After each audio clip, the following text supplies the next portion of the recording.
へえ、すごい雨。よりにもよって南方で雷雨に捕まるなんて。何か問題が。シンプルに暑いよね。クーラーもないし。私なんかずっとここに缶詰なんだぞ。宗谷本島は未だ反政府勢力の脅威がある。揚陸艦すだちから取ったデータの分析や実験は全て南方でやれとの命令だ。分析は順調。悪くない。そろそろ新型船の船体設計を始めてもいいかもしれない。さすがに設計まではここの設備ではできないから佐藤中佐を説得しないとな。ドックもハンガーもでかくていいんだけどね。はい、アリアルです。おや、中佐、どうしました？噂をすればなんとやら。だね。なんですって。はい、わかりました。直ちに出動だ。ヘリの離陸準備を。何事？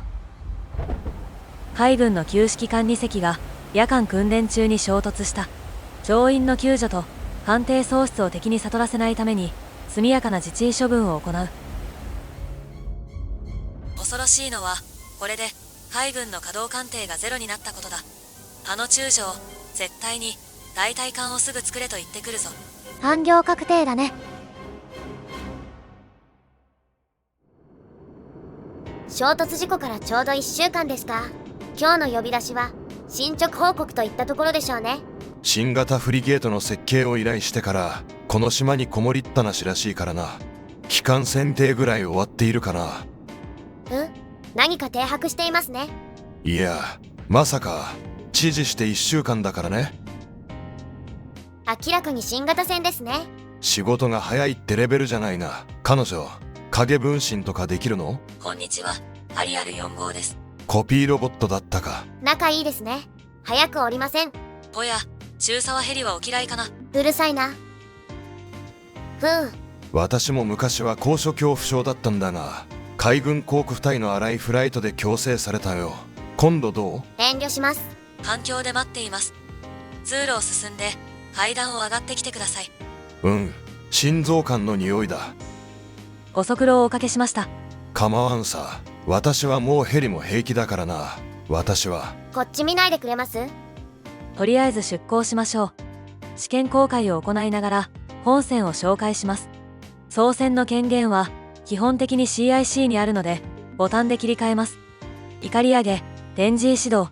ハイテクだな。少ない人員で簡単に操船できるようモニター1枚で完結するようになっています。ハンカーは前後に配置ししっかりと海底を捉えます。では改めて中型汎用巡視船 PM01 型、海軍の新型フリゲート TEFF01 型でもあります。北極管区の巡視船すだちを分析していたデータを活用して設計されました。そのため旧来の巡視船群とは全く異なるものになっています。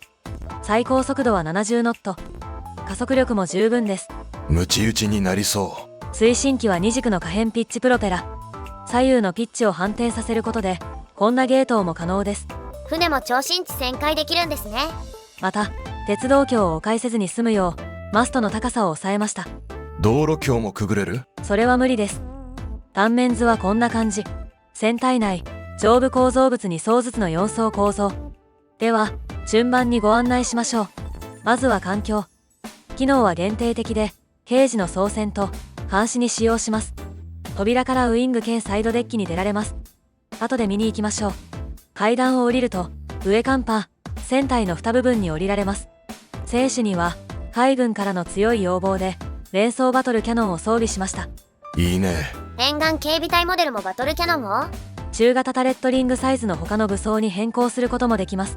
ここはキューダーハッチか。相談数は？武装の詳細は後ほどまとめて紹介します。これは何です？海水を利用した消火船です。救助ミッションや船内火災に対応できます。ちゃんと沿岸警備隊だった。この層はほとんど通路で、あとは完備に格納庫と飛行甲板があるだけです。飛行甲板は既存の艦載ヘリに対応していますが格納庫はサイズが足りません。将来的に使う可能性は十分ある。このシャッター風の壁はもちろん開けられます。そうやって開くんだ。いいね。格納庫脇のはしごからウイングに上がれます。監視方向には環境と機銃、左舷側の完備方向にはクレーン操作席があります。クレーンか。コンテナぐらいなら持ち上げられるか。バランスが崩れるのでコンテナでギリギリですね。ないよりはマシ程度に考えてください。環境から中に戻りましょう。ちなみにクレーンの関係で左右の構造が非対称になっています。船体内の上下は水密扉で区切られています。区切ってなかった今までが異常だったんだよ。船体内上層には CIC と搭載艇格納庫 VLS があります。搭載艇はジェットスキー。船体後部ハッチから展開格納します。コンパクトですね。搭載艇格納庫の船首側には VLS のスペース。メンテナンス用の入り口は一つ上に。塗り忘れだ。塗り忘れですね。うるさいな。その前方には CIC、 この船の最重要区画です。船と武装の操作とそのためのマイコンが集約されています。詳細は後ほど。このハッチの奥は主砲の下につながっています。メンテナンス用ですね。最下層は機関室と排水システム、主砲弾薬庫です。機関はガスタービンエンジンが2機。燃料は約4万リットル搭載できます。排水システムというのは？最下層内に張り巡らされたパイプと排水を担当するポンプです。船内には空間走行部も含めて多くの空間がありますが、その全てにポンプを配置するのは面倒非効率です。面倒だね。そこで上層の浸水は全て下層に流し、パイプで集約した上で排水しようというわけです。高端性のため、前のポンプが船体後方、後ろのポンプが前方の排水を担当します。以上が本船の基本的な設計となります。何かご質問は？やっと終わった？疲れましたね。特に質問がないようなので、次は武装の紹介に入ります。何分喋るつもりなんだこの人。ストームワークス。では戦闘能力を紹介しましょう。本船の戦闘システムの中核をなすのが環境上に配置されたレーダー群です。何ですかこれ。16機のファランクスレーダーを統合し、天頂を除く全周3キロを常時監視しています。はい。このスカイレーダーは16の加工済みデータを1ティックごとに切り替えて出力します。全周を4分の1秒ごとに操作できることになり、目標の同定がより正確になりました。画面上の目標をタッチすることでミサイルの攻撃対象として登録。この状態でトリガーを押すと VLS からミサイルが発射されます。ミサイルは更新される目標情報を随時受け取って中間誘導されます。スカイレーダーが中間誘導もするのか。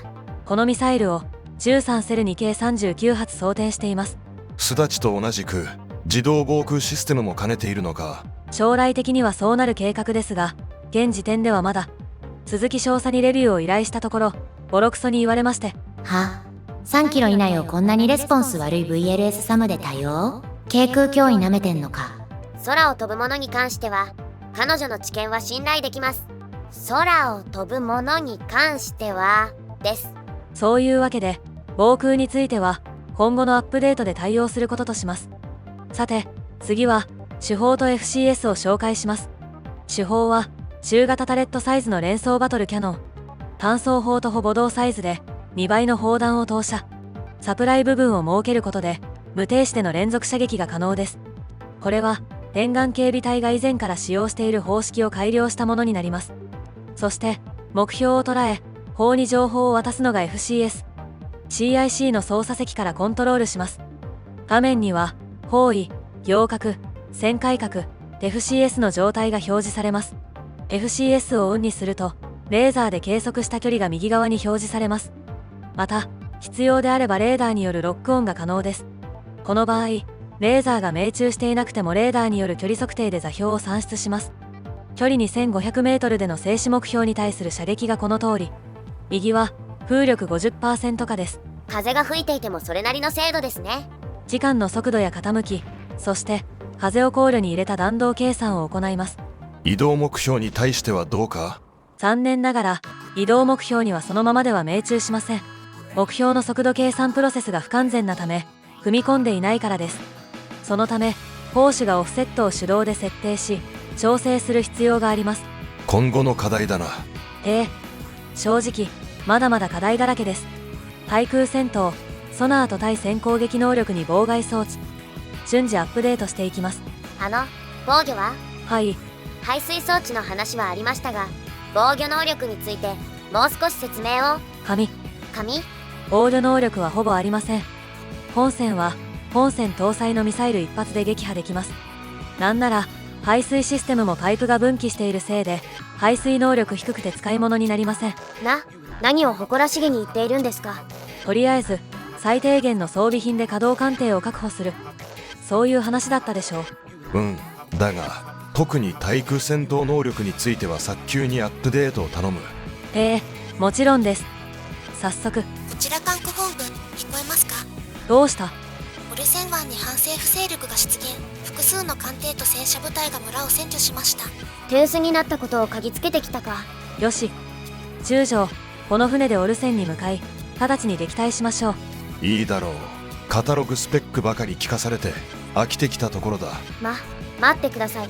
こんな生存性の低い船で突入して何かあったら。なんだ中佐、もしかして泳げないのか。そういう話ではありません。大丈夫、その時は担いで泳ぎますよ。中将が。管区司令が今すぐ迎えのヘリを呼んでください。